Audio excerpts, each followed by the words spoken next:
بسم الله الرحمن الرحیم. د ژوندون نړیوال تلویزیون ګران لیدونکو سلامونه او نیکې هیلې. خوشحاله یم چې یو ځل بیا زه ډاکټر سیدجان قایزاده د روغ رنځور خپرونې په وړاندې کولو سره ستاسو په درانه چوپړ کې حاضر یم. ګران لیدونکو، نننۍ خپرونه مو د شکرین یا د جوهر قند په اړه ځانګړې کړې ده. شکرین یا د جوهر قند څه شی دی، استعمال په چیش کې دی، او دغه خلک د دې نه څنګه استفاده کوي، همدارنګه د دغه تاثیرات د انسان په بدن باندې څه شی دی.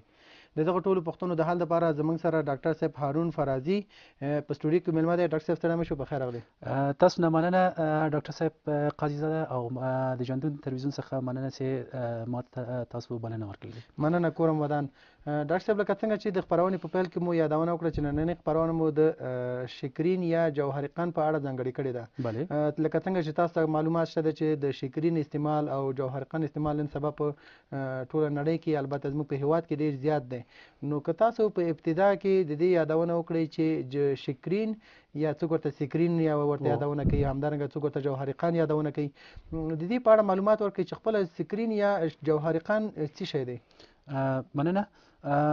خپل د سکرین یا شکرین چې په موږ ګاونډي ممالک ورته شکرین وایي، پاکستان او انډیا، او خارجان ورته سکرین وایي. په حقیقت کې دا سکرین، شکرین او جوهر قند چې پارسي کې ورته وایي، دا ټول همدغه خپل دا سکرین ده چې دا په حقیقت کې د دوه کیمیاوي مواد څخه جوړ شوي دي. یو بنزویک ده، یعنی بنزویک سلفونیک مواد ده چې دا په حقیقت کې یو کیمیاوي مواد ده، او دا په حقیقت کې خپل د انسان د صحت لپاره یو مضر ماده ګڼل کیږي. بیا هم مننه. ډاکټر صاحب، که تاسو زموږ ګران لیدونکو ته د دغه شکرین یا سکرین یا جوهر قند تاریخچې په اړه معلومات ورکړئ چې اصل کې دا د لکه مکمل لکه د کوم ځای نه منځته راغله او څنګه پیسه د دې په اړه یادونه. اوکې، مننه ډاکټر صاحب. خپله سکرین یا د قند جوهر چې ده، دا په کال 1890 میلادي کې دا د امریکا د جان هاپکن یونیورسيټي په واسطه دا کشف شو، او هغه وخت دغه مواد نه د خوراکي په موادو کې هغه خلک کې استفاده کوو. خو په کال 2000 میلادي کې د FDA یعنی د امریکا د خوراکي او د ادویې سازمان یا کمیټه دوی تصمیم واخیسته چې دغه مواد باید دوی خپل خوراکي موادو کې باید استفاده ونه کړي. او همداراز په کال 2010 چې دغه تقریبا 3 کال مخکې وي، د امریکا د چاپریال ساتنه یا ایټس ورته ویل کیږي، د چاپیریال ساتنه کمیټه یا ریاست د هغوی د دې تصمیم واخیسته چې دغه مواد باید دوی په خوراکي توکو کې لکه خوندور مواد ده، دوی باید دا استفاده ونه کړي. او همداراز په کال 1990 کال کې د امریکې د ساینس تحقیقاتي مرکز دوی هم داسې وویل چې دغه مواد چې ده د مثانې یوازینی سرطان علت همدغه مواد ده. بیا هم مننه ډاکټر صاحب. اوس راځو دې ته د قند د جوهر قند یا د سکرین د تاریخچې په اړه. خو زموږ ګران لیدونکي پوه شول، که تاسو زموږ ګران لیدونکو ته یادونه وکړئ چې جوهر قند یا شکرین توپیر د بورې سره. بوره خو زموږ ګران لیدونکي اشنا دي چې بوره څه شی دی، د بورې سره توپیر څه شی دی. زه غواړم چې تاسو ته مخکې یو معلومات ورکړم، مخکې چې د دې په دغه باندې وغږېږم چې دا څونه توپیر لري بل بورې سره، یعنی بل قندي موادو سره. په حقیقت کې تاسو کله چې کلچې او موږ په ملک کې دا کلچې او کیک دا میټایي دا شیانونه کله چې استفاده کړي او جلبي دا شیانونه کله چې تاسو استفاده کړي، تاسو ورته دقیق څه وي چې تاسو د خولې خوند تغییر ورکوي، یو او بل داسې تاسو په ورځ د جریان کې داسې بې انرژي هستئ که نه،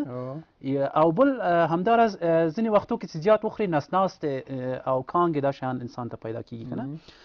په حقیقت کې دا خپله دا مواد چې ده بیا وروسته په دې باندې په میکانیزم باندې غږیږو چې دا څنګه بیا د دې میکانیزم څنګه ده چې بدن انسان بدن ته جذبېږي. په حقیقت کې د دې خوږوالی چې ده نسبت بورې ته یا نسبت نورو قندو ته د 200 نه تر 700 پورې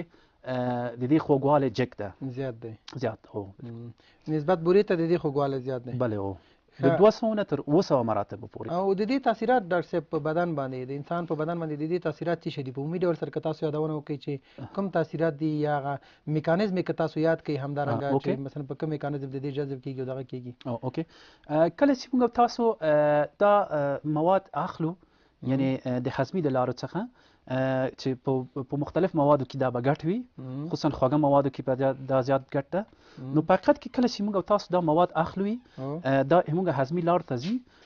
وروسته د دې څخه چې د کولمو د لارې نه جذب شو، بیا د پروتال د سیستم په واسطه کبد نه وروسته وینې دوران ته داخل شولې،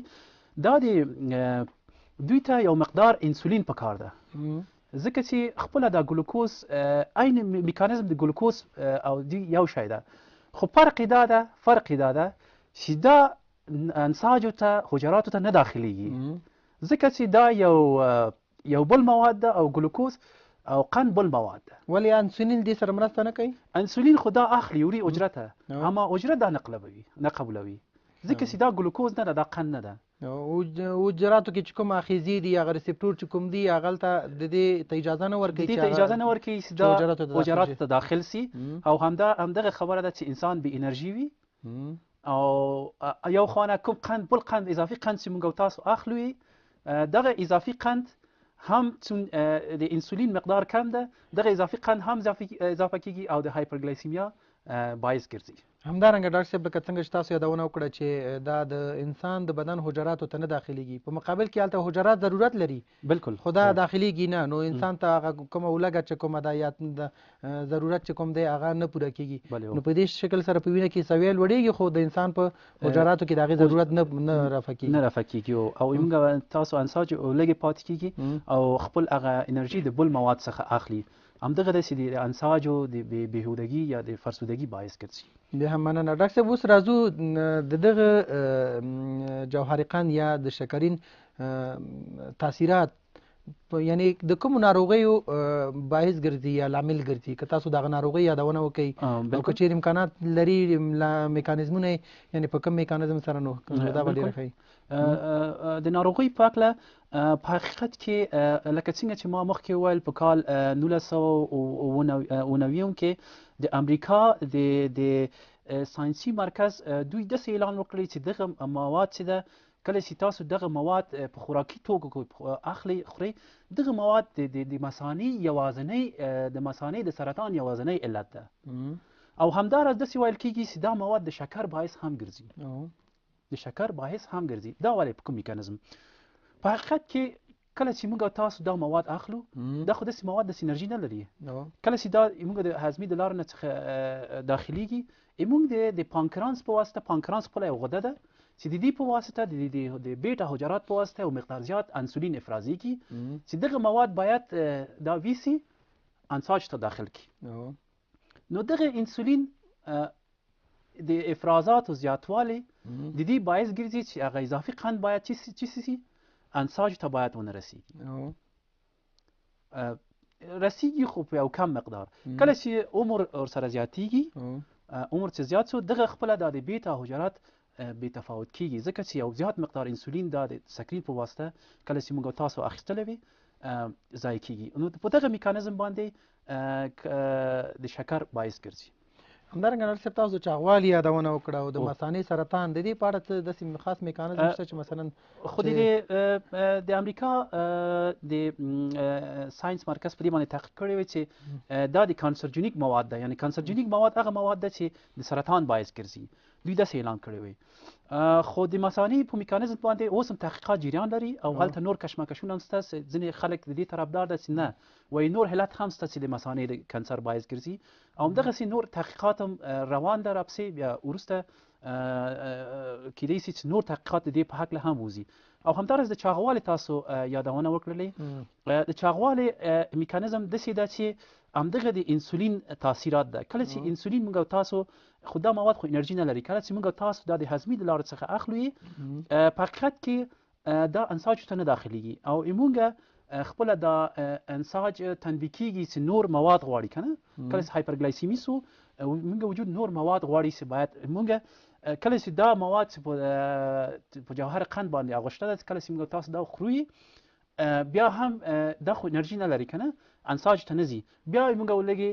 تنبیه کیږي او موږ زړه غواړي چې بیا نور پسې وخورو دغه د خوراک د اشتها زیاتوالی باعث ګرځي همدغه د اشتها زیاتوالی د دې باعث ګرځي چې موږ او تاسو زیات غذایی مواد باید اخلو همدغه داسې د چاغوالي باعث ګرځي. ډاکټر صاحب دلته ماته یو پوښتنه پیدا کیږي چې دغه زموږ په ګران هیواد کې دغه کلچې چې جوړیږي او دغه البته بعض ځایونو کې دغه جلیبي جوړیږي یا مټۍ جوړیږي یا کیک جوړیږي د دې استعمال ولې لکه دوی ولې ډېر دا استعمالوي ولې بوره نه استعمالوي د دې په اړه تاسو یادونه وکړئ. ښه ده زه غواړم چې یو نور خپل هیوادوالو ته یو څه نور معلومات هم ورکړم. دوستانو کله چې تاسو دغه مواد تاسو اخلئ مثلا د بازار نه کلچې اخلئ کیک جلبي دا شیان خپله د سکرین خوند د بورې خوند سره تقریبا یو شی ده خو فرق یې دا ده کله چې انسان دا اخلي هانم داسې یو سردردي ورته پیدا کیږي یو او په تنفس کې داسې مشکلات پیدا کیږي او بل داسې او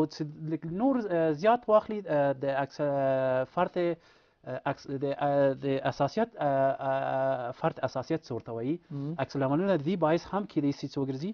انسان ته کیدای شي یو اساسیت پیدا شي خو دا په مختلف افرادو کې فرق کوي او علت دا ده چې د دې په ترکیب کې هماغه د خپله یو بنزویک څه ده دا خپله یو نفتي مواد ده بنزویک او سلفانامید څه په ترکیب کې ده دغه سلفانامید د چی باعث ګرځي د حساسیت باعث ګرځي په بدن کې همدغه ده چې دغه مواد د پیژنګلو په حساب کله چې تاسو دا اخلئ نو تاسو په وجود کې داسې یو دغه منځته راځي همدغه علایم همدغه دغه شیان چې ما اشاره کړلې لکه مثلا د سردردۍ سو په پوستکي کې داسې راشونه منځته راځي همداراز په تنفس کې. ډاکټر صاحب فکر کوم چې نسبت بورې ته د دې دغه به څه نومېږي قیمت یې کم دی که څنګه یا لږ مقدار سره استعمال سره یې ډېر زیات خوږوالی مثلا د دې وجه همدغه وجه ده چې دوکانداران د دې څخه استفاده کوي خپل هلته منافع ګوري او د خلک صحت ته دوی پام نه لري او لکه څنګه چې ما اشاره کړلې که نه هغه درې خطرناک مریض یو خو سرطان سو بل شکر سو او بل چاغوالی. بیا هم مننه ډاکټر صاحب تشکر. ګران لیدونکو د خپرونې په دې برخه کې یوه لنډه دمه لرو په دې هیله چې د خپرونې تر پای مو ملتیا وکړئ.